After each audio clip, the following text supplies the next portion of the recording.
बाप्पा, मला तुझी फार आठवण येते रे. तू कधी येणार आमच्या घरी?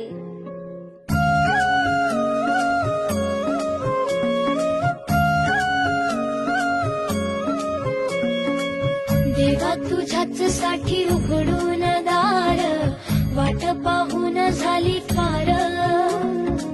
चिंता हरून देवा थकला असणार, दे माझ्या खांद्यावर भार. थोडा इथं टेकून जा, घास खाऊन